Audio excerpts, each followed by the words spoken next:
Welcome, everyone. We're talking about how to sort of get out of drowning in photos, and the answer is metadata. So, taking the time to add key information to your photos as you bring them in and as you get organized. And I'm going to show you some of those tools to make that a bit easier. So, glad you guys can join us. We're going to talk about some workflow, how you can tag people in your photos, how you can add location information about where a photo was captured, assign dates, particularly if you're working with scanned materials, because they might not have dates that are real. They might instead have dates as to when you scan them on your computer, and how to use other things to just really make sure that stuff is discoverable. We'll also show you how Mylio Photos can search reading text in documents, as well as recognizing the objects or things in them, and how to keep your photos protected and safe. So we're really glad that you guys can join us today. I think this is going to be a lot of fun. My name is Rich Harrington, and I enjoy working with photography tools. I help design photo software. I've worked on many different products through the years, but I also am a photographer and am responsible for documenting and preserving my own family history. So this is something that's very important to me. So thank you again for joining, and I'm going to try to make this super clear. So we'll jump right on in. So we are talking about Mylio Photos, and if you are using Family Search, this is a Family Search compatible solution. We'll talk a little bit more about the Family Search site later. It's a great way to post your photos for future generations, and it works with both Mylio Photos and Mylio Photos Plus. The big difference with Mylio Photos Plus is that is the paid version of our product. And with that, you get the ability to connect all your devices together, as well as add multiple backup drives. Okay. So this lets you put it across multiple devices, including Windows, Mac, Android, and iOS. I'm going to switch on over to my own Mylio for a moment, and you'll see exactly that. That's exactly what I have. I've got my computer here. I've got different devices. For example, my iPad is right next to me and asleep. And if I turn it on and launch Mylio Photos, you'll see that it pops up and connects. Same thing with my smartphone. When I launch Mylio Photos on my phone, it'll become available and all my devices will see each other and will start to talk to each other. So that's what's going on here, is that it creates a personal network connecting your devices together, or even multiple devices that you might have within a family. So you can start to sync everything across all those devices. Okay. So that's what we're going to do. Cool. All right, let me go ahead. I'm just going to do a fresh start here. I've been running a lot, and let me just close this real quick. Give me 1 second. There we go. And I am currently using a beta version of Mylio Photos. You're going to get a sneak peek of a few things that are coming down the pike. That's because we're only a couple of weeks away from shipping a new version. So you might see a few things that are new, and I'll answer questions about those as we come across them. Okay, great. All right, well, let's jump in and keep going. So when you have Mylio Photos connected, we can bring things in from a wide range of places, which works really well. And this allows us to really build out a full photo library. Now, what's important is that we start to manage our metadata. This is information about our pictures. And there's two ways of doing this within the app. So let me go ahead here and switch on over to the app itself. And I'm just going to minimize my slides for a second and bring the app forward. There we go. And you can see, by the way, there's my phone and iPad and everything's talking together.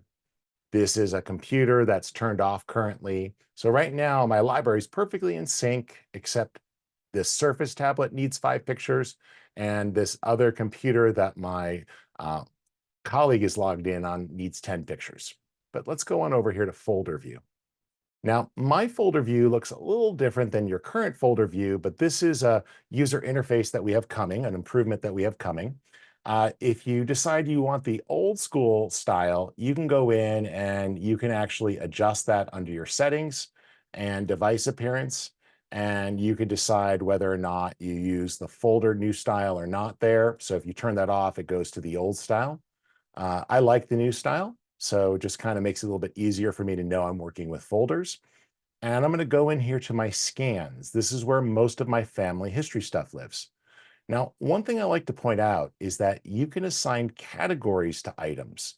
So you can assign categories to a folder itself. And I tag this with family history, and I'm also going to tag it with the category to organize. That makes it easy for me to know sort of the purpose of these pictures. Let's go inside. And I've got a wide range here of different types of photos, but let's find a few here that I want to get cleaned up. So I'll come into my scans to organize folder, and you're going to see that these pictures are really disorganized at this point, right? This is a bunch of old photos.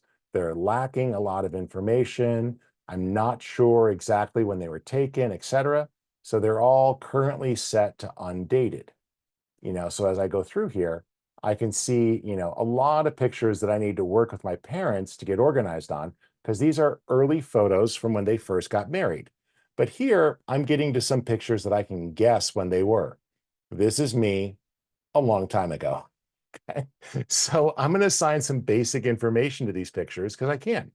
So I'm going to select these here and ballpark approximate dates for these. So I've just selected some of these photos of me as a newborn, and I can go into the info panel and add some of that detail. There we go. So here we are in the info panel, and I'll go to the main info tab, and you see a lot of information about the picture. Personally, I like to use the family history space. It just makes it easier to see everything all at once that you might want to modify about a picture for the core information so that this is ready for future generations. But if you don't want to do that, then you can turn that off and use the more traditional arrangement of these panels. But again, I think family history puts that information right in your face. So here I've selected a range of pictures, and these pictures don't really have any good dates on them. So what I'm going to do is assign a date that's more realistic. So I can click on the date shown and choose. Is it a range of dates between a certain time period? Or is it a particular year or a year and a month, right? Well, I don't know exactly, but I know in all these pictures, I'm below 1 year old. So I'll assign this to the year that I was born and click Save. Now those pictures are starting to sort correctly with the other ones based on the date they were captured. I also can go in and add extra information, giving a title or a description to each one. So this means that you can go through and fix that. Now we're going to talk about all the other challenges here with these pictures. A lot of times when we scan, pictures are crooked, for example. Well, that's super simple. I can select all these pictures and with just a click, rotate them to the correct orientation. See how simple that was? You also could select here in grid view and choose the auto edit and choose options like auto enhance. So you can go through and fix those or make your edits, or you can open up a picture and go to the edit tab and do the same sort of thing. There, I clicked auto color and just pulled the exposure down ever so slightly. See? Auto color, and maybe lift the exposure a little bit. So it makes it simple to go in and get those basic fixes. Now, ideally, you'd put some more information in here, titles and descriptions. I had the word scanner automatically added by my scanner, so I know that these were captured from a scan, but that's up to you. You can do those sorts of things when you bring your pictures in. This just helps with the general approach to organization. Now, sometimes you're going to know better details. For example, I know I was born prematurely in the hospital. And so these pictures are from that first month.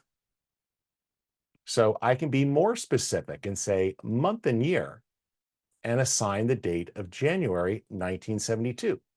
And you see that it moved those to the top of the 1972 group because they're better organized.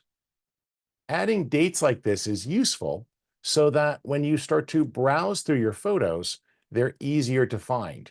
you can actually see things as to when they were captured or taken. So, for example, here I have some photos that are the first childhood photos of my two kids. Yes, they're very black and white and blurry, but that's typically what ultrasounds look like. But I can go in and add a precise date. This was captured on April 6, 2004, right? So this was my son, and I can go in there and apply that date. And I actually transferred the timestamp from the photo and entered it in, even though these were scans, right? Same thing here. Here's my daughter. And so I can go in and apply that more accurate date, and I just transferred that from the scan to the picture itself. Additionally here, there's no face to tag, but I might want to associate these with a particular person. So I tagged other people and just typed in my daughter's name and added her to the picture. Same thing with my son. Now, let's talk about face tagging. But what I did there was I added meaningful information to two extremely early childhood photos here, which are important to me.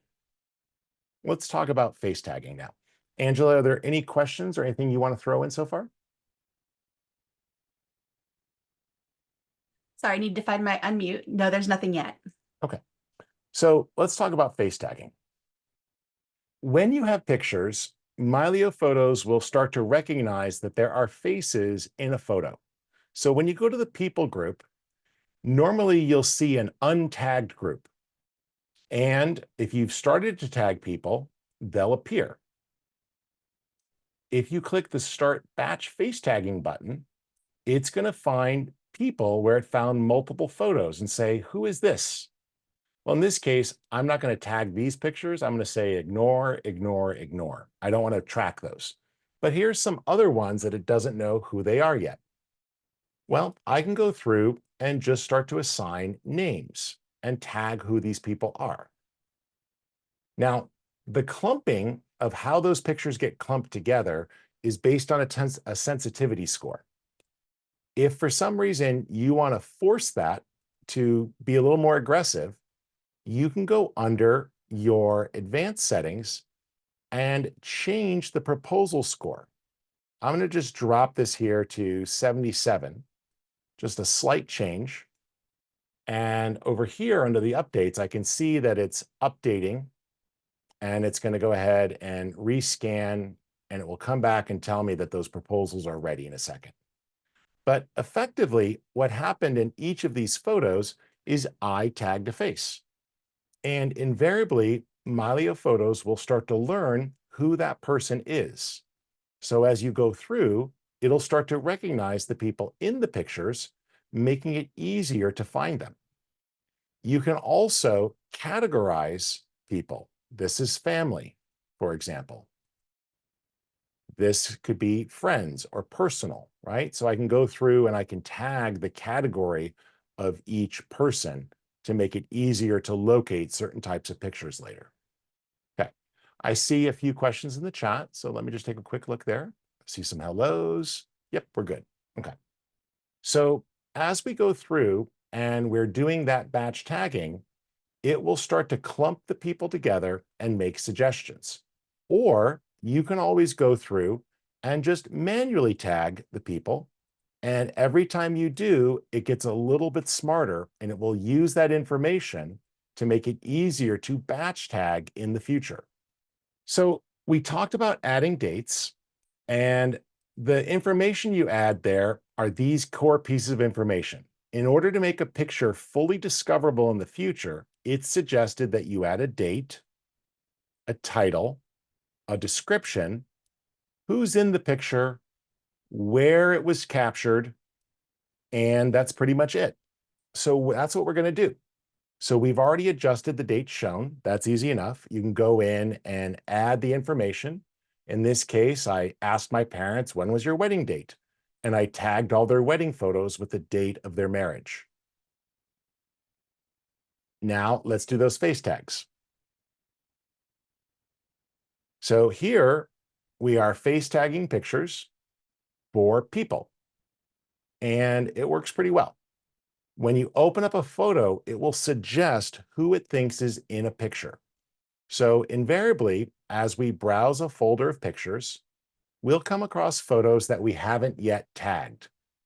So let's go ahead here to a folder that is probably not tagged. I'll do my high school photos here, and I'll just start to browse. If you don't see the face circle, you just click here to turn it on or off. And so here, I've started tagging people. It found a face back there. I could say ignore. If there's somebody that I previously said ignore on, you could just long click on the face. And if it previously found it, and now you know who this person is, you can start to type their name in. If you want to skip it, you just press the 0 key and you could tell it to ignore those faces because they're not important for you to track. Yes, I went to high school with these people. I don't remember ever having classes with these two people behind me. I don't want to stay in touch with them. It's not personal. I don't need to tag everyone. I only want to know people I care about, my grandmother, my grandfather, things like this. Now, here's what's really cool as you start to tag all your pictures. Let's say you come across a picture of someone and it brings back a memory that you want to dig into. So, for example, let's go forward here. And I see a picture of my grandmother. Well, over here in the People tab, I see her picture. By the way, perfect time to fix. This picture is not from 2023. It's from December 24th, 1992. So why don't I fix these while I'm at it? This looks like it was the same holiday. So I'm going to select all those and we'll just go back to grid view for a second and say, hey, those pictures were all from, and we can go with an all day tag, December 24th, 1992. Boom.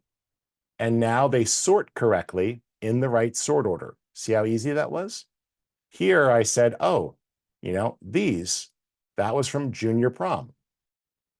I'm going to have to do the math here. It's going to be hard. So I don't know the timestamp, but I know the month and year. So that would have been May. Gosh, we're going way back. 1989. And now they sort correctly. So 1989, 1990, 1992 when I was in college, etc. So you see how the photos are starting to get sorted correctly as I tag them. But here's the great thing about face tags. Hey, show me all the pictures of my grandmother. With one click, it found every single photo of her. And I'm seeing every picture that I've tagged or organized. If you don't want it to zoom, you can turn off the zoom to face switch, and then you see the whole picture. But this makes it really easy to find things. And again, remember, a lot of times your photos have useful information right on them. Right here at the bottom of the picture, we've got a timestamp, August 1972. So I can select those pictures. Looks like the same outfit here, same film, and we can assign a better date.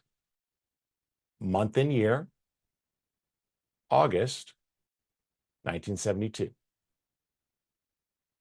So are face tags and timestamps making sense to everyone? Let us know in the chat if you feel like you've got this skill down or if you have any other questions related to this. I'd like to move forward, but I want to make sure you understand how to face tag and how to assign a date stamp. Let us know how you guys are feeling. You can put it in the chat if you want or ask a question in the Q&A. No new questions about adding dates, but Deborah did ask a bit ago about metadata and does it follow the image to another program? For Sure. instance, opening in a Windows folder. Yep. So the answer is it depends, and you're in control of that. So for example, let's say I've modified these pictures. I recognize these pictures, actually all of these pictures here, as being my grandparents' house. So I'm going to come down to the map location and just type in that address, 1591. We'll see if I can spell it correctly. Kenilworth Avenue, Calumet City, Illinois.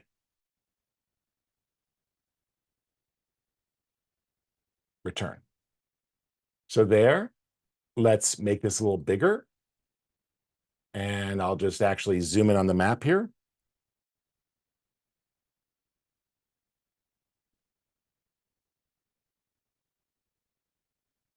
While you're doing that, Rich, there's one more Yep, question from Colleen. She says, why do face tags not always collect into a group? sure. We can tackle that next. So it's tied to the confidence of the score and how much it knows about the how confident it is that the answer is correct. Okay. So we'll talk more about that here in a second, but here we go. Kenilworth Avenue should be right about here. Let's see if I can remember. Wentworth, good. Highland, there they are. Michigan City Road, yep. River Oaks Drive. I'm having flashbacks to my childhood. There we go. Here's Kenilworth Drive. So it wasn't an avenue. That's why I didn't find it. And I remember that my grandparents' house was right here, a block or so away from this river that overflowed and flooded their house like 12 times when we were growing up. I felt bad for them. So with a drag and a drop, I could place those pictures right on their house and click confirm. And now those pictures have a place. So they have people, places, and times. You asked about, does that metadata get preserved? By default, Mylio puts everything it does into a sidecar file, which is an XMP. That's an industry standard that most tools can use. And that sidecar file contains all the information. That's because by default, what we do is supposed to be non-destructive, meaning we don't modify the pixels or the image until you tell us to. However, when you have a group of photos selected that you've made changes to, you can choose to write that information, save metadata to file. When you do, anything you've added like face tags, date stamps, GPS location gets injected into the file itself. Okay. And so now that's written into the file. If the file is a raw file, like a NEF file from a Nikon or an ARW from a Sony, you cannot modify raw files by the definition. So then it has to be with the sidecar file. If you made visual edits to the picture, for example, let's open up this one here, and I'm going to quickly edit the photo. Crop tool, maybe I want to get past that little white border. There we go. And maybe I was specifically making a 5:7 photo. Just get a little bit tighter. There we go. Frame up the picture. And let's just quickly edit. There we go. And just do a little color shift there. There we go. So let's say I made a few basic changes to my picture, right? When I'm set and I export that as a new photo to apply the edits, you have a choice of what information goes with it. If I'm posting to social media, I choose Safe Share so that I'm not sharing information on a broad public site. But if I'm sharing with a family member or an archive, then I can choose what information is included. And you'll see place tags, people tags, date information, captions, keywords, etc. And so all of that can be included, and you have granular control as to what goes with it. And when you click export, then it would be actually embedded with the file itself. Angela, does that answer the question? Yeah, I think that answered it well. There's Okay. also follow-up Well, from you'd also Colleen. asked about groups. So Yeah. very quickly on grouping, the more people you tag, the more confident it gets. And if you lower that confidence score, the more likely it is to start grouping people together. My library is pretty well tagged, so I don't have a lot to group together. But as you lower that score, more and more will come, and it will start to make suggestions as to who was in a picture. So one of the things she was asking for clarification is she's saying the score is often number one and it's correct. I think what she's referring to is the keyboard shortcut Yeah, number one. So when you click on the face, That Yep. number one is actually just a keyboard shortcut. It's Yep. not necessarily the confidence score. No, So, no. That's why I went under settings. So here it thinks that that's Madalena De Filippo. It's correct. If I lowered the score from 80 to say 70, it's probably going to be more confident who that is. So this is where it gets tricky. So I'm looking at this here and I have to figure out who's who. So I have two different people here who look very similar. They're both my uncles. I'm pretty sure that this is my Uncle Chuck, who's standing closer to my aunt there. And see, his face is really dark and obscured. So I'm going to just start typing and assign it. Over here, it was actually correct, but it's number two. This is my Uncle Joe. Now, if you look at my Uncle Joe and my Uncle Chuck, in the 1970s, they both seem to have the same awful thick glasses and pretty much the same haircut. But Mylio was actually pretty confident, and it was right. This was my Uncle Joe, and this was my Uncle Chuck. And so sometimes those scores can be helpful as you go through. And now, since I told the other photo that that was Joe, look, it now got promoted to the number one choice. It says, I'm pretty sure that this is Joe. And over here, it doesn't have enough training on him because that photo is so dark, but now I've tagged it, right? Same thing here. That's my mom. So on photos that are really dark, sometimes it's not going to be as accurate, but you can go through and start to tag, okay? And remember, Mylio does have all the tools you need, so you can quickly rotate that. Options like auto tone or auto color. Look how good auto color did there. It got it right. And then I could just get the right contrast there and dial it in, put a little bit more vibrance in for the skin tones. So you can dial in those color edits and changes very quickly. See? Rotate the picture and auto color, and it's quickly fixed. Okay, cool. So this allows us to fix the pictures. Okay, now, some of you are into family history. And so one website that makes it free to build a family tree and to track everything is Family Search. So familysearch.org is a nonprofit. It is funded in part by a few different religious organizations, but it is a nonprofit open to everyone. And when you log in, you can start to build out your family tree.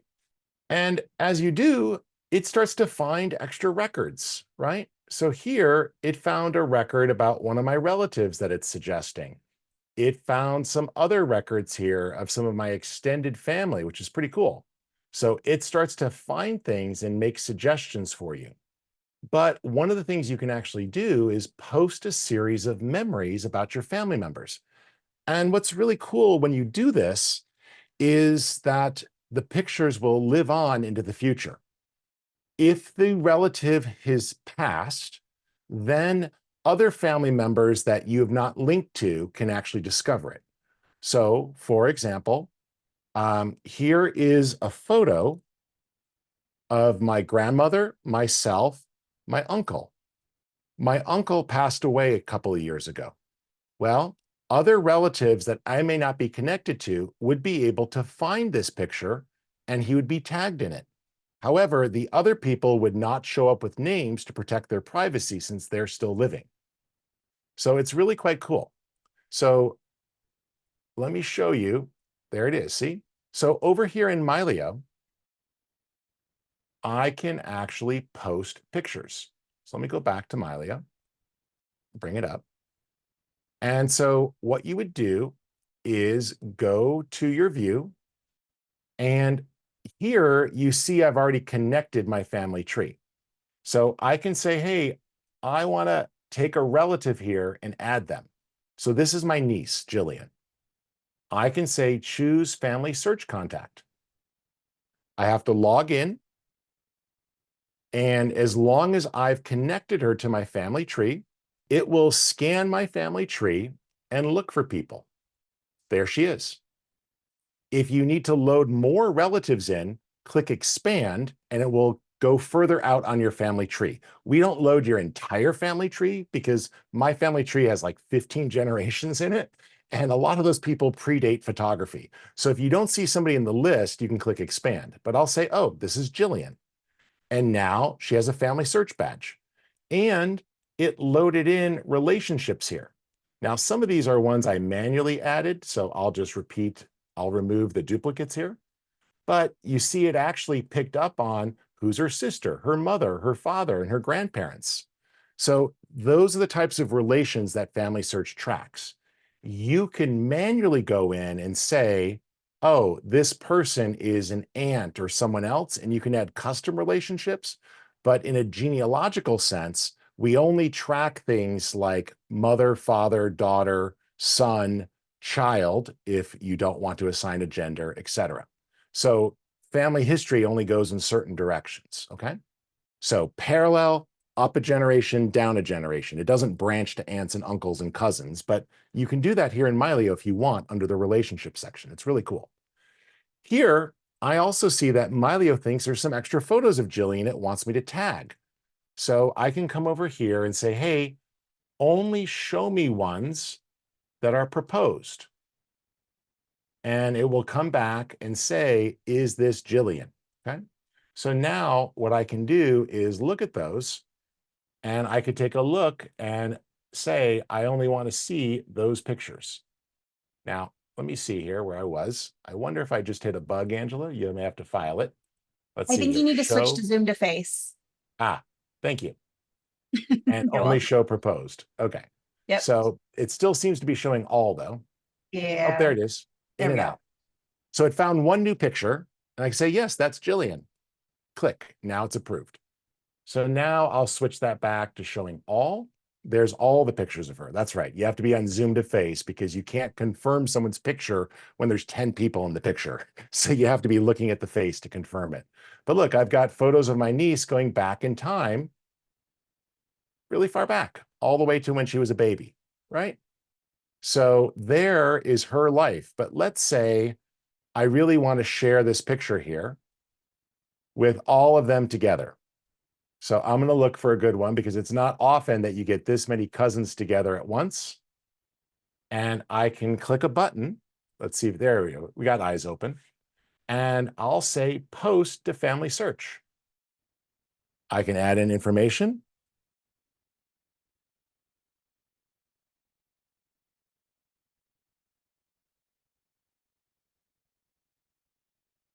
There we go. And click post. That gets uploaded to family search. See, it just went. Boom, it already finished. And here's the notification. Boom. It takes me to that picture and I see that it's processing. Every photo you post to family search gets reviewed by a real human being to make sure that it's truly a family history photo and not copyrighted works or something that doesn't belong. This is viewed as an online museum to humanity. So they do go through and look through it. But you'll notice here's all the people tagged in that picture. So it actually had all the relationships there and everybody connected. So there's their actual family search ID. So with a click, I can go right to him and I can say, oh, take me right there. And there's my son's information. And I could see all the memories that I've posted.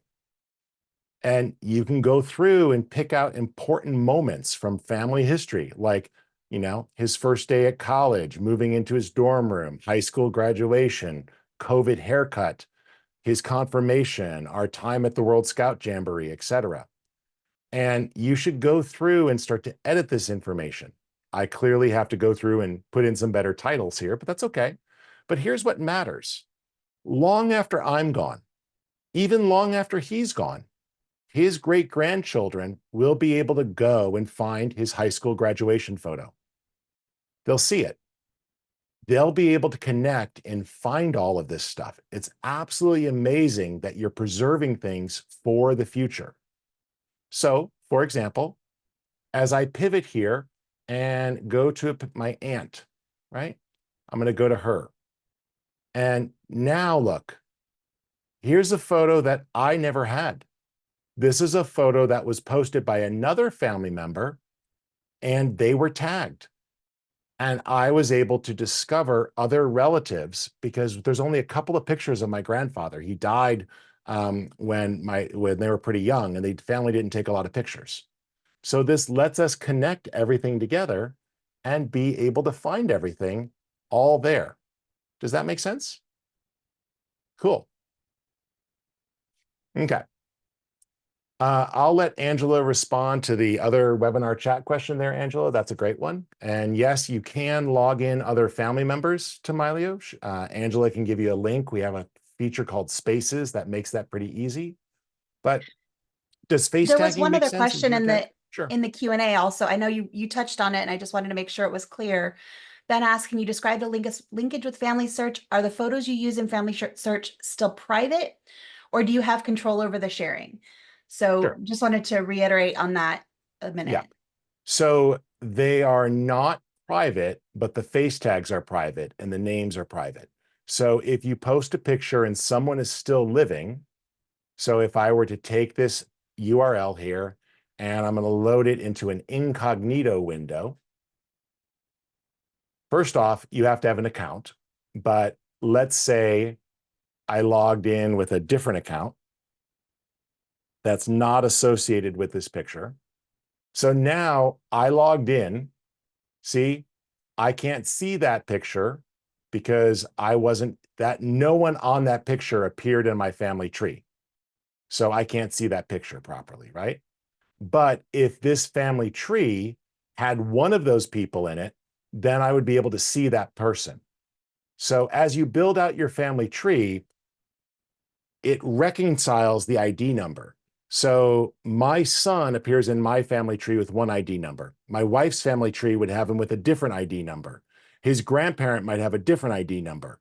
In the far future, hopefully far future, when he passes this world, those IDs get merged together, and under the hood, it says, okay, all of these people have associated this person with their family tree, then the picture would become unlocked.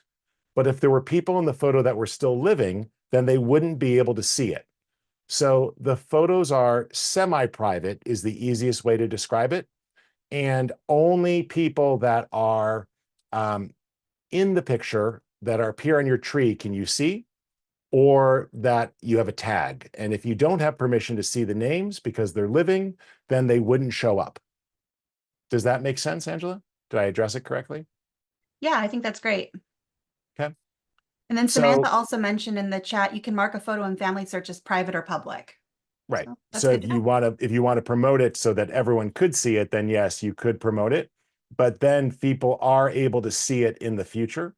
I'm pretty sure, let's check our settings here. Yep, that's fine there. Where do you set that for public versus private? Let's see. Public, there we go. Yep. And so you can decide to promote or not promote. So there, under the edit information, yep. So you can make something private or not. If it's public, people still won't see the face tags though, unless they're actually connected to the person. Okay. Thank you for adding that to the chat. Thanks, Samantha. And Family Search has lots of controls, but it's great because you can build out and see all of that history. And that's important, right? Because while this is my aunt and I see her 3-4 times a year, she has her own grandchildren who I don't see much. And as they're working on family history, how amazing is it to see your mom and your aunt when they're 22 years old and they're going through Europe on $5 a day, right? Like to see them at that part of their youth, a part that I never knew. It just provides a sense of context when we can see our family members at different points through their ages, and it really helps with finding it. So that's the family search features, and it's optional, but we have that connection there with Mylio, which is a lot of fun to use and to make those connections. So we've talked about the date, the title, the description, tagging people, and then adding geographic information about where a picture was taken. Additionally, if a photograph has an older timestamp, you can look up the historical location. What's great about this is it just makes it easy in the future to browse. So, for example, my in-laws live up here in Milwaukee. So as I zoom into Milwaukee, I can start to see pictures spread around and all the different places that we might have been. from visiting the state fair to my in-laws' house to going to Summerfest to different museums, over here visiting the zoo, etc. Having geotags makes it easy to find my pictures and to see more pictures over time. So you can actually see. So here's my daughter from this summer. These pictures were from the summer before. Here we have other trips, Christmases from the past. And so to be able to relive those memories is a lot of fun. Okay. All right. Other things about PhotoExplorer is that once you've done all this tagging, Mylio can add that information to your catalog. So for example, when you've organized a person, we can go ahead and trigger messages or interactions. So for example, let's say I want to get in touch. I have email addresses for 2 of the people in this picture. With just the click of a button, I can send them an email or start a text message with the photo attached or make a phone call. And for everybody who's in a location, I can start a group email or a group message. You do this by connecting people in the photo. So, for example, let me go back to some of those historical photos. And let's go up a level. And I'll go here. And let's look at these here. So let's say it's Mother's Day. Well, what I can do here for my mom, I'll go to pictures with her. See, I can share this photo with her right here or make a phone call. If I go to her person container, I can select her as an individual. And not only can I connect to Family Search, but I can link to my address book. So I can select my mom and say, choose contact. It'll open up my address book. And I can select her name from the list. And then I can connect it. Okay. So that will allow you to synchronize those.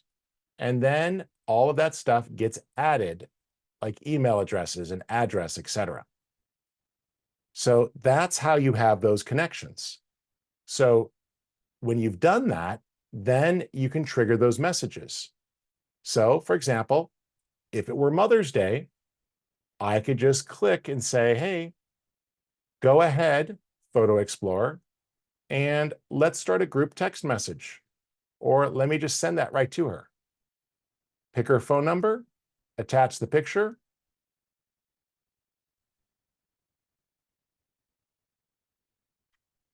and send. And I just got good sun points. But in all seriousness, these are the types of memories that people enjoy. Being able to look back at life and see some of those fond memories. Find pictures from you and your loved ones together, and then reshare them. So I visited my cousin the other day, and it was great to see her. I can just go right to the bucket and say, you know what? Let's just make this really simple. Show me pictures, and I'll just do a name tag here, and I'll just start to type her name, Krista. Boom. Now it doesn't matter what folder it was in. I instantly found pictures of her across my entire library, which is almost 500,000 photos. And so now I could pick one of those pictures, like this fun one here, and send it to her. And just say it was great seeing you the other day and bring up a fun childhood memory. Make sense? Instantly being thoughtful. And by the way, I could do that from my smartphone. I can do that from my tablet because it's one universal photo library that's connected on all my devices, which makes it really easy to do so. So this way I can trigger and grab those things as needed. On my phone and tablet, I just set those to have optimized images, which is a 5:7 print at and perfectly high enough quality to make a print or share to social media or send via email, and they take up about 5% of the space of the original. So while my main photo library sitting over there on that hard drive and backed up to multiple hard drives is about 12 terabytes of data, and I wouldn't even want to know what a 12 terabyte iPad would cost, it all comfortably fits on my phone and my iPad at a quality ready to share. So that gives you that ability to keep those pictures with you. Additionally, if you want even more control over what's on your phone or devices, I could select my scans folder here, come on over to the sync panel and go to my phone and say, oh, I want to make sure that that's stored at optimized quality. I want all of those photos stored. Boom. And now it'll start syncing to my phone at that quality. See, there's the number. My phone is on, and look, it's literally syncing right now to the phone at optimized quality. So you can choose folder by folder exactly what you want and sit there and decide what's on your phone, what's on your tablet. That's the great thing about Mylio Photos is it really gives you precise control over what is stored on each of your devices, and you can decide what quality it's stored at as well. Cool. If you don't have a lot of space, use catalog only. I see a question. So my phone is set under the device sync policy as catalog only because I got a lot of other stuff on my phone. And then I just pick individual photos that I want to store. So you can choose to add, here's a new tool coming, by the way, specific folders. And I could say, I want this folder. I want my Instagram folder, and I want my Flickr folder, and I want my Apple Photos folder. And then I could say, great, done. And I'll say personal pictures. And now that's added as optimized images. So this is a new tool we have coming out in a couple of weeks to make that easier to pick things. But in the meantime, you can click here and add other quick collections. We've just built a new tool to make this simpler. But if you look in our manual, you'll see it. Otherwise, just go to folder view, click on the folder you want. Hey, I'd like to make sure that all my ebooks appear on my phone at original quality. Boom. Now they're syncing to my smartphone and I have all my ebooks. I want to make sure that my travel docs, like my hotel reservations and all my receipts for rental cars, are on my phone at original quality. Boom. And so you can set it that way very easily. I don't want to go too far in this, but this is that idea of choosing what is stored where. Okay? Angela, does that make sense? Did everyone get that? I saw some extra questions on syncing and devices. Yep, I think we're good. There's another question here from Ben. Can you share person tags, or do you need to create a screenshot of the picture with its person tags? Share when exporting? What I do they would mean imagine by? so. So I think he's asking to basically, do the picture tags travel with the picture? So Yep, that's up to you. So when you export a picture, so here we go. There's my wife. My daughter wasn't tagged in this picture. I'm going to quickly tag her. I'll just long press on her face and say that's Colleen. Now, when I share that and I choose to export this, let's say to email, I just choose metadata and you can decide, hey, I don't want to share GPS tags and camera tags or ratings, but I do want captions, keywords, date and time, basic camera info, and people to be included. So now when I save that, the people tags are embedded. Does that answer the question? yep, all good. Okay. So this makes it really simple. And let me show you guys, once you've done this, how easy it is to find things, okay? So I'm going to go to dynamic search. And I'm going to do a web search. So I'm going to search for something that I want to find. Colleen and Eagle. It's going to look for both of those. Boom. Well, it just searched across all my devices and 474,000 photos and found these. It found 2 albums with the word Colleen, Colleen Eagle Scout, and calling Eagle Selects, which were the pictures we played at our Eagle Scout ceremony, I see text that it read in photos. Look at this. It was actually able, I'll clear that out, to read Colleen Harrington and her troop and the words Eagle Scout project right there.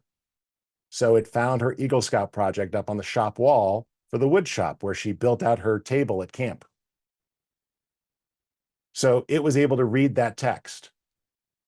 I can say Michael and Star Wars.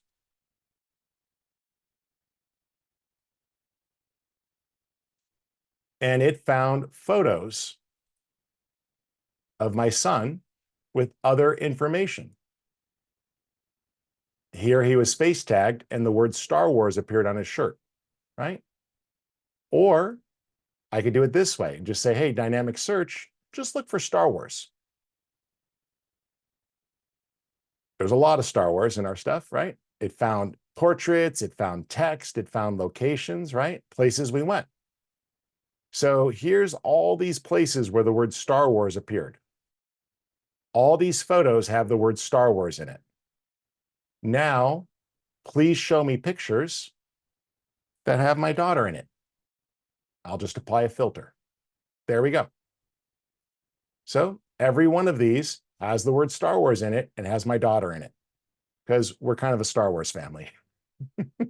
So here we are at the Force Awakens. And here she's wearing a shirt from Star Wars Celebration. And here we are at the Rise of Skywalker screening. And here we are at Star Wars Celebration, right? And so we can see all of that. And I was able to just search the way my brain works, my daughter's name and a word. And I instantly found things. So that's the benefit of organization, is that Mylio puts all of this together. Maybe I search for the word tank, and it used object recognition to find different types of tanks, fish tanks, and, well, Star Wars tanks, actually, to be honest, right? It located things. It found them. I search for the words New York, and I find all the different photos from New York, as well as places that were tagged in New York City. Now I could say, oh, filter that for my wife being there with me. Now I'm only seeing places in New York City that I went with my wife. And now, oh, view all of those. There they are. Oh, here we go. Yeah, there. We went to visit the School of Rock musical, right? And so I can go in and I can start to see that stuff right from dynamic search. Here we are. I think this is Wicked. Yep. So when we went to Wicked. And what's really cool is watch this. When I open up a picture, I can pivot. Oh, show me all the pictures from that day. Click. There we go. There's that day. We went to Wicked and we went to the Times Square Toys R Us, which I don't think exists anymore. And we rode the indoor Ferris wheel. Go up a level. Oh, here we are. There's the day before. We went to a diner. Well, what about the day after? And oh yeah, I could see things from that day and we came back that day, right? So we are no longer in New York. So this makes it easy for me to dig in and to find things. And so what's great about this is you can explore your memories now very easily. So when you add details like notes and face tags, GPS tags, any of that information, it all becomes searchable. So now, hey, I remember we went to Florida. There we go. And I think we went to a glass museum, right? So I could just type in the word glass. And it starts to find pictures that way, right? Oh, text and photos. Visually, oh yeah, that was the trip, this one. Yeah, there we go.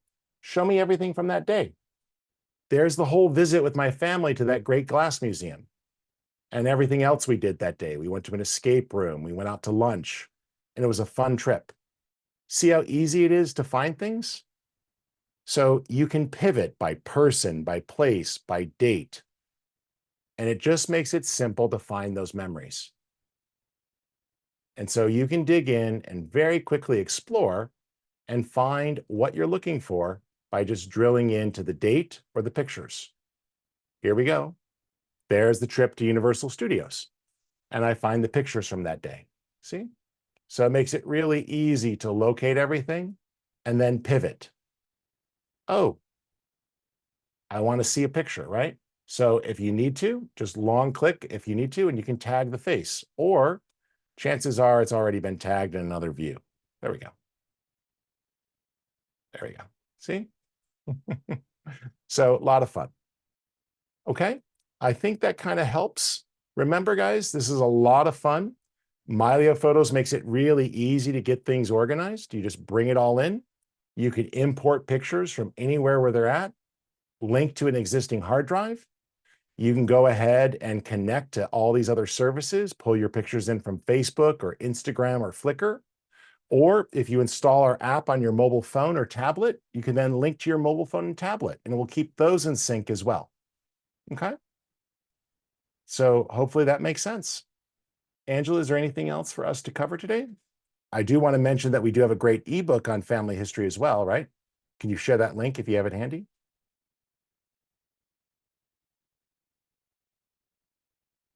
I'll try to find it really quick. Would help if I unmuted. Sorry about that. No problem. She says she's going crazy deleting duplicate images in the tens of thousands. Also, a strategic question: when might it be advantageous to have copies of the same image? Sure. By the way, I just did his web search for family history ebook. Angela was the primary author on this. I helped contribute, but we have an in-depth ebook that covers all sorts of things about how to do these things we covered today, how to scan and gather and organize and add your metadata. So I'll put the link into the chat. Be sure to download that. It's a lot of use. So I would encourage you guys to go ahead and get that. What were those two questions, Angela? She was asking about duplicates, Sure. and she was also asking about is there any reason to have, like, an advantageous reason to have a duplicate of something? Sure. Well, there's two ways of thinking about duplicates. So in my Mylio library, I may end up with some very similar photos, right? Like here, I've got all these pictures that are effectively the same, right? So that's fine. And, if I go to that picture, I can go through and rate these pictures and decide which one's the best, right? Like, where's the proper exposure? Are they eyes open or closed, right? So I have different choices. So sometimes when I'm shooting in bright sunny days, I may shoot with a bracket for safety, or you're shooting in burst mode, maybe the flash didn't go off, etc. You might decide to get rid of pictures. We do offer the ability to rate your pictures, so you can assign star ratings or picks or rejects, and then eventually you might clean up or get rid of those low rated photos or those rejects. To me, hard drive space is cheap, so it's not a big deal. I don't mind being able to just sort of, bring that back as needed. So I just tend to rate my photos and hide the ones that are not that important to me, and kind of effectively just only view the ones I care most about. But that's up to you. Ultimately, though, you may end up with some actual duplicates. So that can happen for a variety of reasons. So you might have imported pictures from a bunch of different hard drives, and through the years, you copied pictures in multiple places, or you put the memory card in multiple times. When you copy pictures or add pictures, Mylio has an option in there that when you choose something, you have the ability to exclude suspected duplicates. That will scan the photos on ingest, and if they're already in your library, it will remove them. But if you manage to get them in there from one way or another, from just linking to a lot of folders or copying a bunch of things in, then we offer our photo dedupe tool, and it will scan your hard drive and look, I've cleaned mine up. We also offer a tool to find similar photos called Photo Declutter. So I can say, hey, go ahead and look at my cell phone camera roll, my Apple photo folder, and my Android folder, and show me pictures captured within 5 seconds of each other that have the same camera and aspect ratio. And so now it's going to find where you took similar pictures at the same time, where maybe you were capturing a bunch of shots at the same time, like taking pictures of a kid or a butterfly or an animal. And so here they're going to be grouped together by similarity, and you can go through and start to clean these up. And we also offer options like find the blurry ones or ones with eyes closed to help make it easier for cleanup. But this is a good way to remove that. However, we also suggest that you add a vault.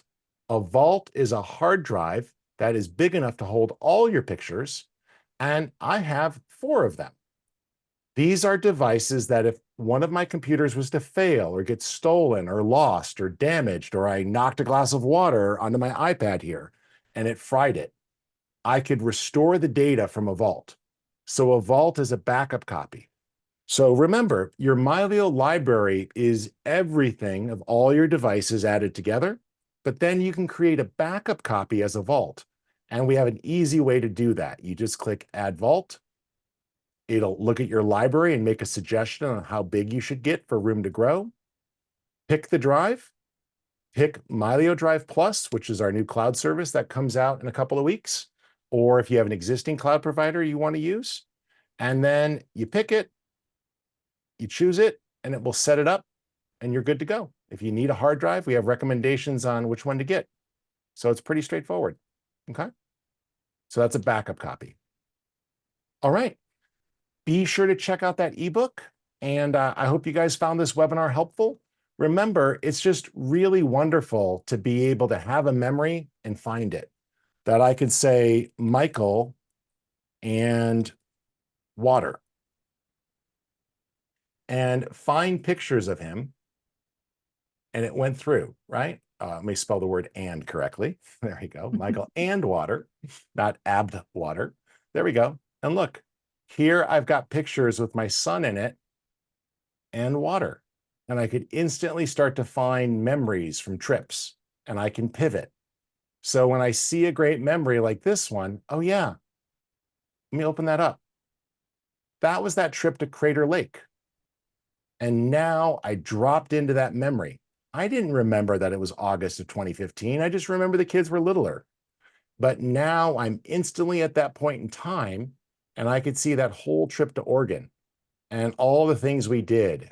And I saw my father on that trip, and we saw my aunt and my cousin, and we went to different places, and I visited the lens baby factory where they actually make lens baby lenses and all that stuff. And we went to Portland and all the things we visited. Oh, I don't want to see the stuff that doesn't have people in it. No problem. I can go to the quick filters here and just type in person. And with just a click, I'm only seeing pictures now that have people in it. So those smart filters will allow you to set rules. And so now it narrowed it down, and I'm seeing fewer pictures, just ones where there's a person in the photo or where it thinks there's a person in the photo, so that I can find those great vacation memories. See? So it's a lot of fun as you want to relive those memories and find pictures to share and enjoy. Okay? All right. Well, thank you guys for coming out, and be sure to check out our community and our resources. I think it'll help you out. Okay?